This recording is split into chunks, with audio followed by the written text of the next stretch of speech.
Bijesh, there are two things here. Now, Biren Singh has spoken to a leading newspaper, The Hindu. It's very clear he's going to stay. He's saying that Amit Shah ji has told me to talk to every community. Second thing which is happening is this debate which is bordering on AFSPA now. Because army is not doing anything because it's unprotected. There can be a legal action. So there are two-pronged things which are happening right now. Peace committee has not been formed. All party delegation has not gone. A meeting has taken place in Delhi. This aspect of the insurgency has become more pronounced. And then you have the Biren Singh staying. What is your big picture, Brajesh? Well, I think, as far as security aspect is concerned, I think a lot more has to be thought through before, any solid achievement on the ground can be achieved, can be realized. What happened day before yesterday is a very sorry state of affairs. If a mob can force army to leave or to release 12 insurgents, which they have been looking for, that includes someone who is a mastermind in the 2015 Dogra attack case, I think it presents a very scary picture. Army did a wise thing because, the state of Manipur is already in a big turmoil. They wouldn't want to exacerbate, they didn't want to further inflame the passion which is already there. But it doesn't take away the fact that it's just not on what happened during that. Tomorrow, the same kind of tactics would be deployed by all other insurgent groups. How are you going to differentiate between a Maiti and a Kuki insurgent groups? And saying that, that this is happening in Imphal only, or the government is only going after Maiti or Kuki, is not the correct picture. This doesn't augur well. B, I think by allowing Biren Singh to stay on is something which I have said so many times, that this government would not want to be seen as weak. As somebody who is weak and who is forced to remove Biren Singh just because the situation got out of control. But I think the onus now on the government is more than before, because now the government has to ensure that it instills a faith in both sides, be it Kuki or Maiti, to show that, that justice will be done. And there'll be no there's been no partial action which will be taken. I think that is going to be a Herculean task for the Chief Minister, because both sides have openly said that that they do not trust the state administration at all. So I think, the picture, very honestly speaking, the situation remained where it was. And it has further inflamed passion of what has been tweeted by Spear Corps, and the government has to work really hard, doubly hard now, to ensure that the situation doesn't spiral out of control. Now, 36,000 security personnel, including 40 IPS officers, have been deployed in Manipur. 20 medical teams dispatched. 1,800 looted weapons have been surrendered to authorities. Now I'll go to Misauji and then Dr. Haukip. Misauji, Biren Singh is going to stay. It's clear. This is the deal on the plate. Where should the conversation move? It's a value neutral question now. Yeah, am I audible? Yes, you are audible, sir. If you really look for peace, and if you talk peace, and if you don't act, I don't think normalcy will live back in Manipur. The so-called peace will be a false cry. And the very fact that if you allow the person who is the main perpetrator of what is happening in Manipur is allowed to continue to sit in his throne, then I think we are just like trying to fool other communities. That's a fact, and it cannot be denied at all. So if I've been telling during the last talk show, because if the center is really serious in bringing peace, there are certain homework which needs to be done. Number one, if you still believe in the capacity and ability of Mr. Biren Singh, who is sole responsible person for all the havoc that's happening in Manipur, then I think the speculation that the whole crisis is the making of the central government will be proven, and that will be beyond the doubt. Now, even now, in spite of all the lawlessness in the state, which is happening, the central government is hesitant to enforce president rule in the state. So this raised lots of questions in the whole intention of the central government. Major General Sanjay always take reference to the China, Chinese, and Pakistan ISI. So my question here is like, um, will you respond to the extent if Chinese involvement is, or Chinese incursion in the northeast part, especially in Manipur, is happening? And why are the center not taking serious enough when more than 100 lives are lost and thousands of people are displaced and their houses are burned down? So that's a big question which I want to put to the Chinese. Now, the life of the Indian citizens should matter more. Now, I'm not saying we would invite the Chinese incursion, but as much importance is given, as much seriousness is given to the Chinese incursion in Arunachal Pradesh. The violence and the conflicts that's happening in the states, which is the integral part of India, the center should take serious matter. And now coming back to the release of 12 proscribed band KYKR who are responsible for the massacre of the Indian soldier, the Dogra regiment. And it's a surprise to every citizen why these proscribed militants who are arrested with arms and ammunition, wildlife stores are released. Are the Indian armies acting on the whims and wisdom of the Mega Paibis?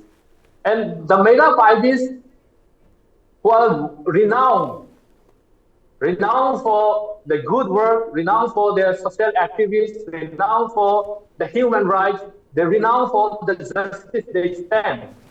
Now today, how they are acting to that extent, defaming the entire Mega Paibis credibility. That's a big question I would like to raise to the Mega Paibis and especially the Meitei people. That is not the only instance where the Mega Paibis are directly involving in this conflict. When the Meitei militants with sophisticated weapons are attacking the Kuki community, the Assam Rifle and the Gorkha regiments who are posted in the buffer zone to protect both the community, when they ask for reinforcement, this Mera Paibi stopped the reinforcement for coming from Imphal.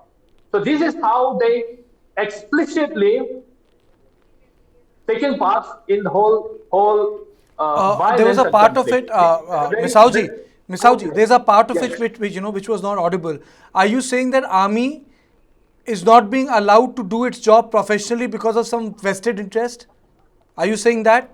What I'm saying is the Mera Paibis who allowed 12 KYKL militant groups to be released, this is not the first instance. There are lots of instances where Mera Paibis are directly and explicitly involved in the whole conflict by blocking the reinforcements of the army columns. I think that's an important point you have made, Misauji. So that's very unfortunate. That's very unfortunate event. And I'm also surprised.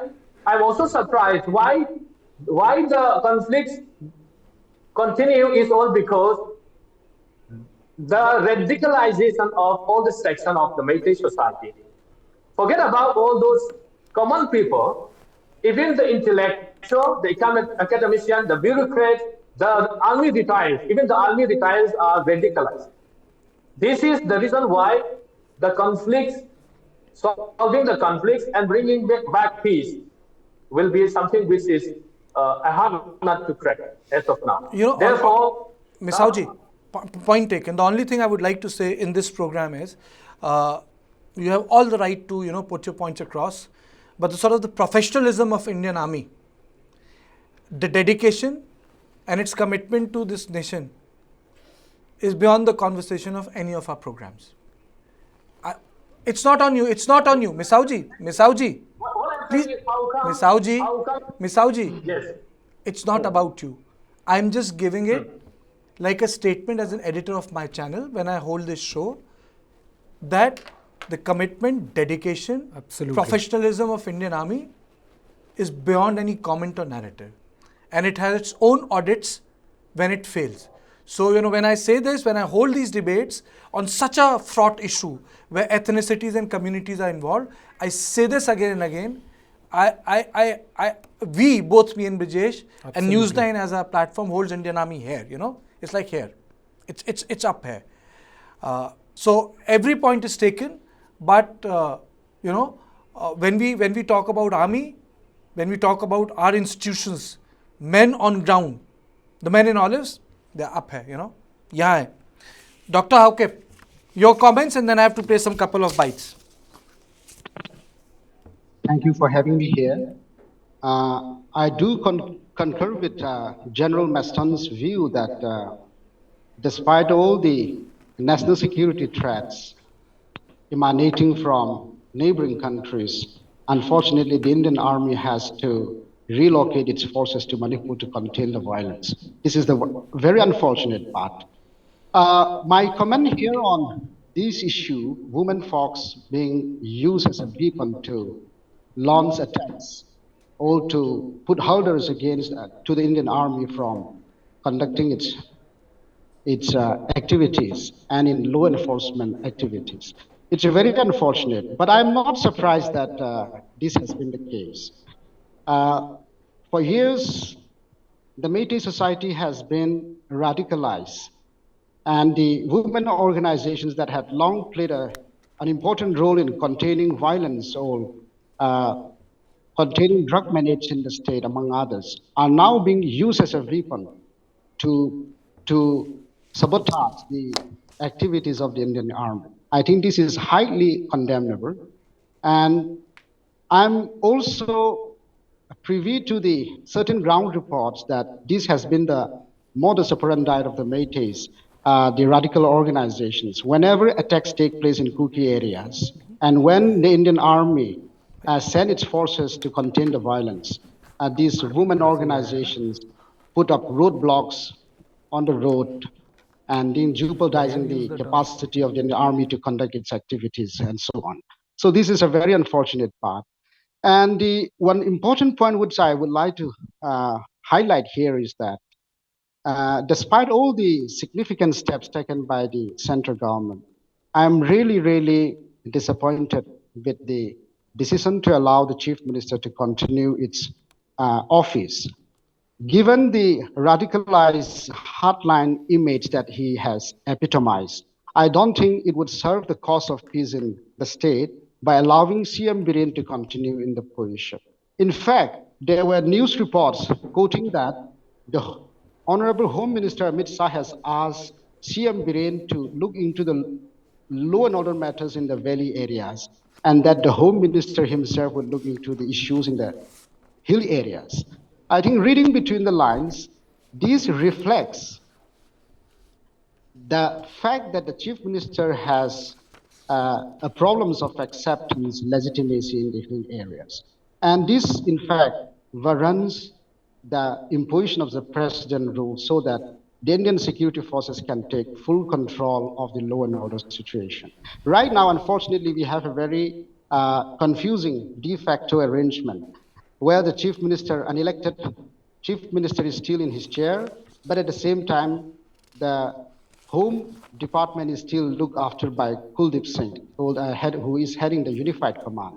But this is a de facto arrangement, and it has to be at least de jure arrangement has to be put in place where the center is taking charge of the security and law and order situation in the state. And importantly, why this is important, because it has been an established point that the state forces are having a very partisan conduct in managing the law and order situation. Look at the way the DGP, P. Dongal, was removed from his position because of his ethnicity. And there are also other senior IPS, Kuki IPS officers who were not allowed to discharge his responsibility freely, and some escaping and running away to safety in CRPF camp in Langsing and so on. So under the circumstances, this situation definitely the central government to take charge of the law and order situation in the state.